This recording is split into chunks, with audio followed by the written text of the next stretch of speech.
এখানে এক বিরাট শহরের গল্প শুরু হয়, যেখানে দুটি আপন বোন থাকত। বড় বোনের নাম ছিল সারা আর ছোট বোনের নাম ছিল লিজা। সারা মাংসের কাবাব বানিয়ে বেচত আর লিজা তখনও পড়াশোনা করছিল। লিজা যখনই সুযোগ পেত তখনই সে সারার কাজে সাহায্য করত। এমনই একদিন সকালে সারাকে সাহায্য করার পর লিজা স্নান করতে গেল।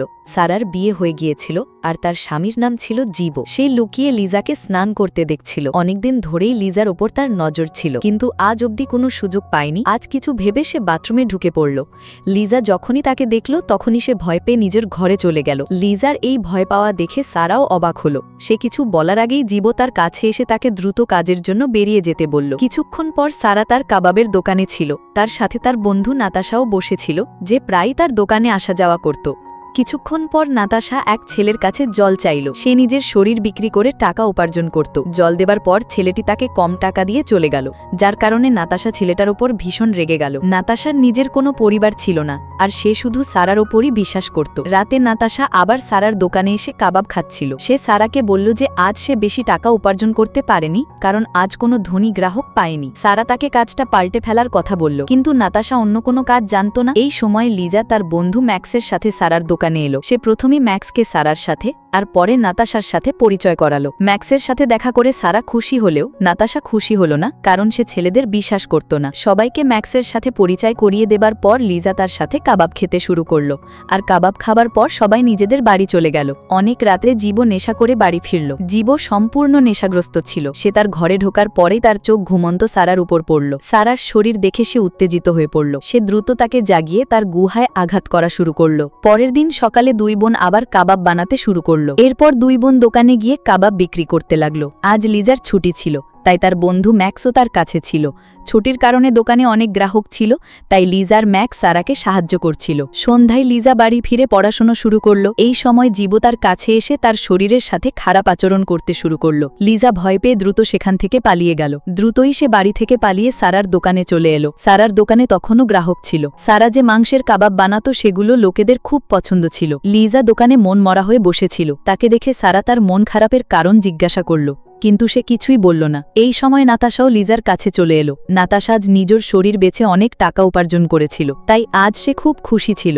পরের দিন সকালে লিজা ম্যাক্সের সাথে স্কুলে যাচ্ছিল, আর রাস্তায় বসে থাকা জীবো তাদের দেখে ফেলল। সে ম্যাক্সকে থামিয়ে তাকে বিরক্ত করতে শুরু করল।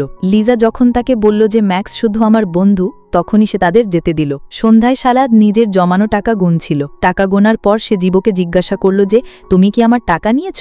জীবো বলল যে আমার দরকার ছিল, তাই আমি টাকা নিয়ে নিয়েছিলাম। তার কথা শুনে সারা বলল যে আমি লিজার পড়াশোনার জন্য টাকা জমাচ্ছি, আর তুমি আমার টাকার নেশায় ওড়াচ্ছ। সারার কথা শুনে জীবো রেগে গেল। এই সময় লিজাও তাদের কাছে চলে এলো। জীবো দুই বোনকে ধমকালো যে আমি তোমাদের মতো অনাথ বোনেদের আমার ঘরে আশ্রয় দিয়েছি, তোমাদের আমার প্রতি কৃতজ্ঞ থাকা উচিত। যদি তোমরা আমাকে বিরক্ত করো তবে আমি তোমাদের দুজনকে বাড়ি থেকে বের করে দেব। এই কথা বলে সে বাইরে চলে গেল, আর দুই বোন নিজের ভাগ্যের উপর কাঁদল। জীবো যখনই বাইরে এলো তার এক বন্ধু তাকে বলল যে বস তোমাকে খুঁজছে। জীবো যার কাছ থেকে নেশা কিনত তাকে বস বলা হতো। অন্যদিকে লিজা নিজের ঘরে পড়াশোনা করছিল, আর ম্যাক্স তাকে সাহায্য করছিল। পড়াশোনা করতে করতে ম্যাক্স নিজের জামাকাপড় খুলে দিল আর লিজার সাথে খারাপ আচরণ করতে শুরু করল। লিজা প্রথমে তাকে আটকালো, পরে সেও উত্তেজিত হয়ে পড়ল। দ্রুতই দুজনেই জল বের করার জন্য তৈরি হয়ে গেল, কিন্তু তখনই জীবো বাড়ি চলে এলো। জীবো সবকিছু দেখে ফেলেছিল, তাই সে এসেই ম্যাক্সকে মারতে শুরু করলো। ম্যাক্সের চিৎকার শুনে নাতাশা আর সারা ঘরে ছুটে এলো। দুজনে দেখলো যে লিজা খুব ভয় পেয়ে আছে আর ম্যাক্স এক কোণে পড়ে আছে। জীবো সারাকে বলল যে তোমার বোন ম্যাক্সের সাথে মজা করছিল আর আমি দুজনকে ধরে ফেলেছি। তার কথা শুনে সারা লিজার কাছে চলে এলো, আর নাতাশা ম্যাক্সকে সামলাতে সামলাতে জীবুকে বাইরে পাঠিয়ে দিল। কিছুক্ষণ পর দুই বোন দোকানে ছিল, আর নাতাশাও তাদের সাথে ছিল। নাতাশা দুজনকে বলল যে আমি ম্যাক্সকে তার বাড়ি পৌঁছে দিয়েছি। এরপর সে লিজাকে বোঝালো যে তোমার বোন তোমাকে ভালো কলেজে পড়াতে চায়, তাই তোমার পড়াশোনায় মনোযোগ দেওয়া উচিত। লিজাকে বুঝিয়ে সে সেখান থেকে চলে গেল। এরপর লিজা সারার কাছে ক্ষমা চাইল। তার বারবার ক্ষমা চাওয়ার পর সারা তাকে ক্ষমা করে দিল। অন্যদিকে জীবোর পেছনে বসের লোকেরা লেগেছিল। জীবোকে বসের টাকা দিতে হতো, তাই জীবো বসের লোকেদের পেকে লুকোচ্ছিল। দ্রুতই বসের লোকেরা তাকে একটা গলিতে ঘিরে ফেললো। তারপর তারা তাকে অনেক মারলো আর দ্রুত টাকা ফিরিয়ে দিতে বলল। কিছুক্ষণ পর সারা জীবো জীবর ক্ষততে ঔষধ লাগাচ্ছিল। জীবু তাকে সব বলল যে যদি আমি বসের টাকা না দিই তবে ওই শালা আমাকে মেরে ফেলবে। সারাকে এখন দ্রুত টাকার ব্যবস্থা করতে হতো, আর এর জন্য সে সবকিছু করতে পারত। কয়েকদিন পর সারা জীবুকে অনেক টাকা দিল। সারা নিজের শরীর বিক্রি করে টাকা উপার্জন করেছিল, আর এই কাজ সে জীবর কথাই করছিল। সারা জীবুকে এত টাকা দিয়েছিল যে সে বসের সব ঋণ সহজেই মিটিয়ে দিতে পারত। সে এখন আর নিজের শরীর বিক্রি করতে চাইছিল না, কিন্তু জীবু তাকে বোঝালো যে তোমার এই কাজই করা উচিত যাতে আমাদের জীবন আরো ভালো হতে পারে। জীবু পুরো লোভী হয়ে গিয়েছিল, আর তার লোভ দেখে সারা মনোমরা হয়ে গেল।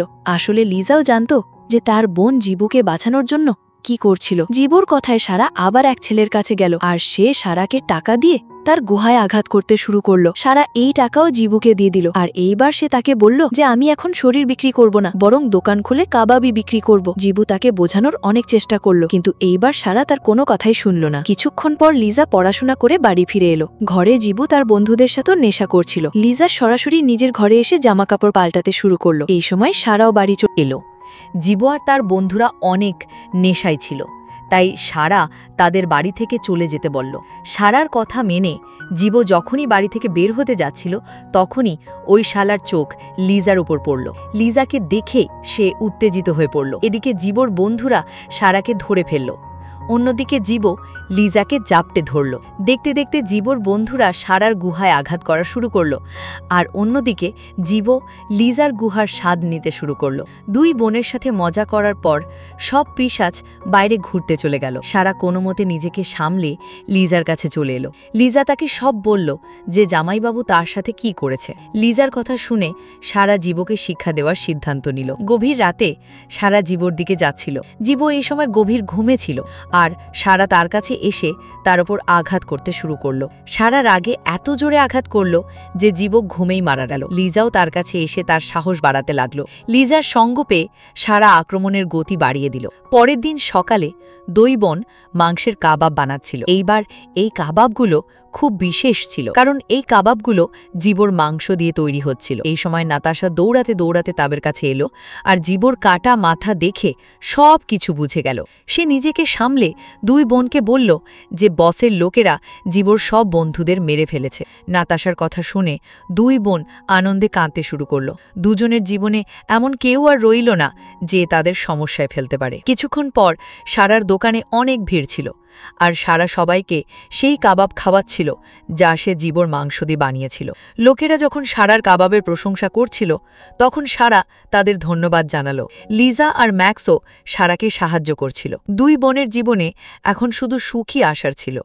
নাতাশাও সিদ্ধান্ত নিল যে সেও এখন থেকে শরীর বেচার কাজ ছেড়ে সারার সাথে কাজ করবে। এর সাথে এই গল্প এখানেই শেষ হলো। আমাদের ভিডিও দেখার জন্য অনেক অনেক ধন্যবাদ, আর পরবর্তী ভিডিও পেতে সাবস্ক্রাইব করো।